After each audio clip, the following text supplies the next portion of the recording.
Ladies and gentlemen, I will speak into Greek. Κυρίες και κύριοι, θα μιλήσω ελληνικά. Θα ήθελα να σας καλωσορίσω, να καλωσορίσω τους συναδέλφους και την Επίτροπο κυρία Μάλστρομ.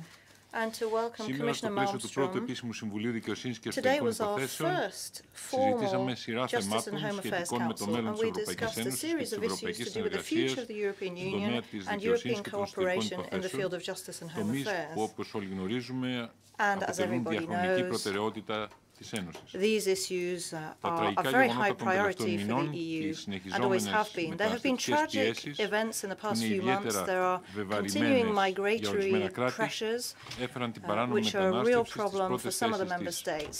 And all of this has meant that migration is at the very top of our agenda.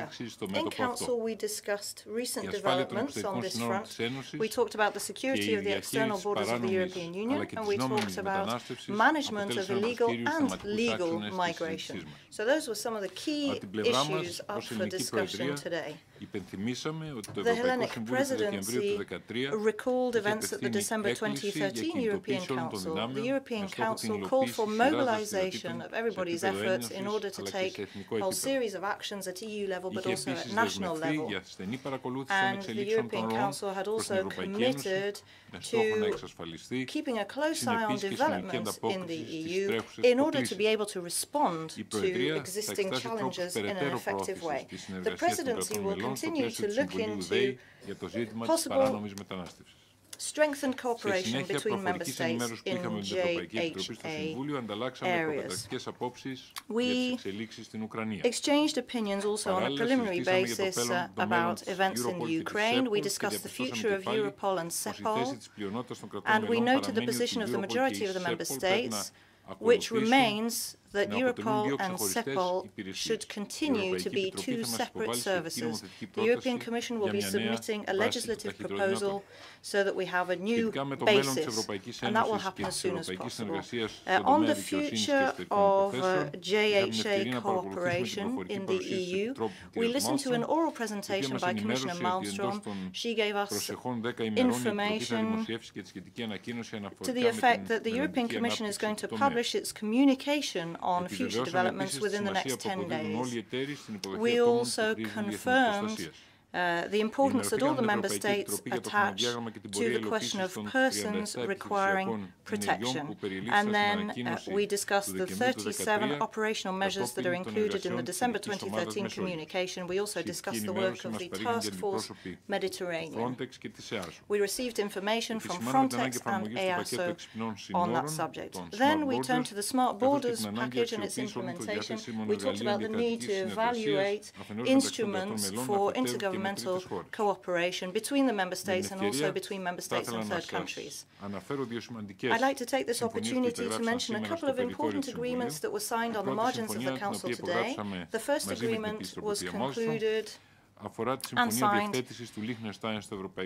with Commissioner Malmström, and that is Liechtenstein's participation in EASO. The second agreement aimed to conclude a mobility partnership between the EU and 10 member states of the European Union, and this mobility partnership will allow for strengthened cooperation between the EU and Tunisia, an important strategic partner in North Africa, and our representative was Mr. Michalakis. We then held a mixed committee, and during this mixed committee, the Swiss delegation informed us about the referendum that took place in their country on the subject of immigration. Cecilia, you have the floor. Thank you very much, and I would like to thank Minister Dendias and his colleagues for the very efficient way they've been leading this first formal council. A very long one and a lot of points on the agenda. I will not go through all of them again, as Minister Dendias did that. We had a long and very interesting and fruitful discussion on the post-Stockholm, the future of the JHA area. As the Minister said, we will present our contribution, our communication on this in 10 days. I think we can be very proud of what we have achieved together these last 5 years. New European asylum system, the new governance of the Schengen effective legislation and policies in the trafficking of human beings, and a lot of others to protect our citizens, including the most vulnerable, for instance, to fight sexual child abuse online.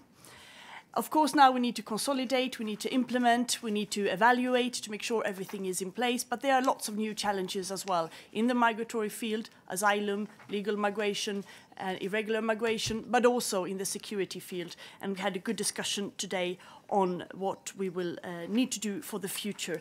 And as you know, the European Council will in June set the guidelines for the future of this work. The minister also said that we went through a sort of stock-taking exercise on where we are on the task for Mediterranean. We agreed that member states, agencies and the Commission would do a lot of things. The tragic events in Lampedusa are still very much vivid in our minds, and we need to implement the actions identified to further prevent loss of lives and build up a credible migratory policy for the future. We have done a lot. We have mobility partnerships, readmission agreements. As Minister Dendia said, we just today signed a mobility partnership with Tunisia. I think this will further reinforce the cooperation with that country in many areas relating to mobility. And we have also increased our cooperation with third countries around the Mediterranean. We have, with the help of EASO, started to implement a dedicated program to strengthen the asylum systems in Jordan, Morocco and Tunisia.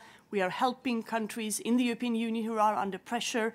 We are supporting Frontex joint operations in Italy, Spain, in Greece, and we see that more countries are involved in taking resettled refugees from Syria. I welcome this very much, even if I encourage the remaining countries to also engage in resettlement.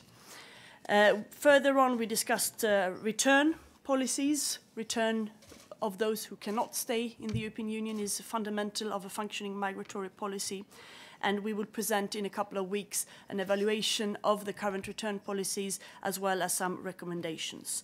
And as the Minister said, we also had a short discussion on Ukraine, what consequences it could have for us, possible refugees or migrants coming to the European Union. So a long but very fruitful discussion that we had today. And I think, if you don't mind, that we are ready to answer some questions.